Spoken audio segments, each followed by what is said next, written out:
Hello everyone, let me introduce myself. My name is Jacinta Nur Hidayah with NPM 244 and 17.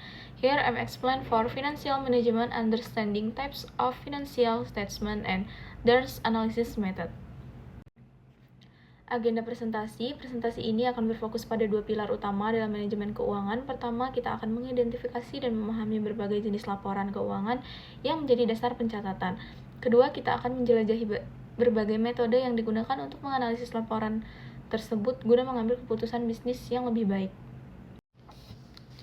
Dua konsep kunci laporan keuangan. Laporan formal yang berisi catatan informasi keuangan suatu perusahaan pada periode tertentu. Ini adalah kartu laporan kesehatan finansial perusahaan. Mission, analisis laporan keuangan, proses meninjau dan mengevaluasi laporan keuangan untuk memahami kinerja dan posisi keuangan perusahaan. Tujuan analisis, tujuannya adalah untuk mengubah data mentah akuntansi menjadi informasi yang berguna untuk pengambilan keputusan.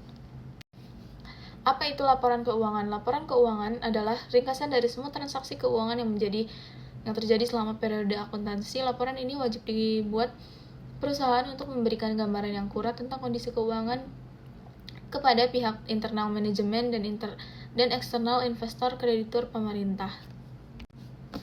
The importance of financial analysis. Mendukung keputusan bisnis, membantu manajemen membuat keputusan operasional, investor memilih saham, dan kreditur menilai kelayakan kredit.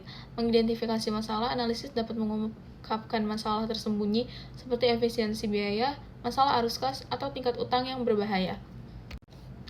Jenis-jenis laporan keuangan utama. Laporan laba rugi income statement merangkum pendapatan, revenues, dan biaya expense selama satu periode, menunjukkan apakah perusahaan untung, profit, atau rugi, loss.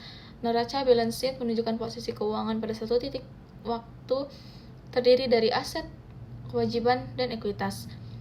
Aset, kewajiban ditambah ekuitas. Laporan arus kas, cash flow statement melaporkan arus kas masuk dan keluar dari tiga aktivitas operasi, investasi, dan pendanaan.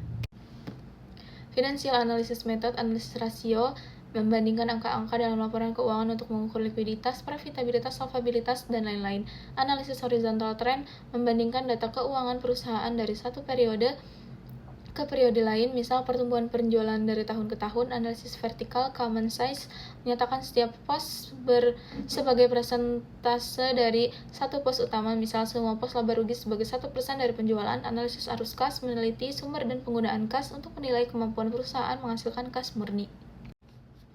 Contoh jenis-jenis analisis rasio likuiditas, mengukur kemampuan perusahaan membayar utang jangka pendek, contoh current ratio.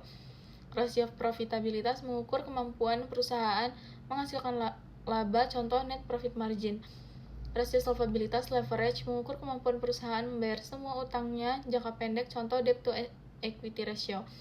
Rasio aktivitas, mengukur seberapa efisien perusahaan menggunakan asetnya, contoh inventory turnover. Jenis-jenis laporan keuangan lainnya. Pelaporan perubahan ekuitas menunjukkan perubahan modal pemilik selama satu periode, misal dari laba ditahan atau penerbitan saham baru. Catatan laporan keuangan, penjelasan rinci atas pos dalam laporan dan kebijakan akuntansi yang digunakan. Keterbatasan analisis bergantung pada data historis dan bisa terdistorsi atas oleh inflasi atau perbedaan metode akuntansi. Siapa pengguna analisis keuangan? Pihak internal manajemen untuk mengevaluasi kinerja, membuat anggaran, dan merumuskan strategi perusahaan.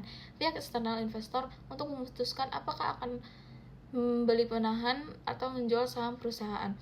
Pihak eksternal kreditur seperti bank atau menilai kemampuan perusahaan membayar kembali pinjaman kredit. Langkah-langkah proses analisis keuangan: menetapkan tujuan, mengumpulkan data, memilih metode dan memproses, menginterpretasikan hasil, membuat rekomendasi.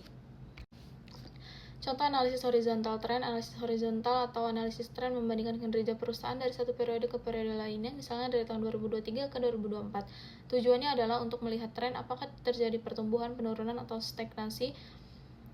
Grafik ini mengilustrasikan tren pertumbuhan laba bersih selama 3 periode. Keterbatasan analisis keuangan. Data historis. Analisis berfokus pada data masa lalu historis yang tidak selalu menjadi jaminan untuk kinerja di masa depan. Perbedaan metode akuntansi. Sulit membandingkan dua perusahaan jika mereka menggunakan metode akuntansi yang berbeda, misal metode depresiasi atau FIFO atau LIFO. Pengaruh inflasi. Inflasi dapat mendistorsi nilai aset dan laba, terutama saat membandingkan data dari beberapa tahun yang berbeda. Conclusion atau kesimpulan, laporan keuangan adalah fondasi, sementara analisis adalah proses untuk membangun wawasan dari fondasi tersebut.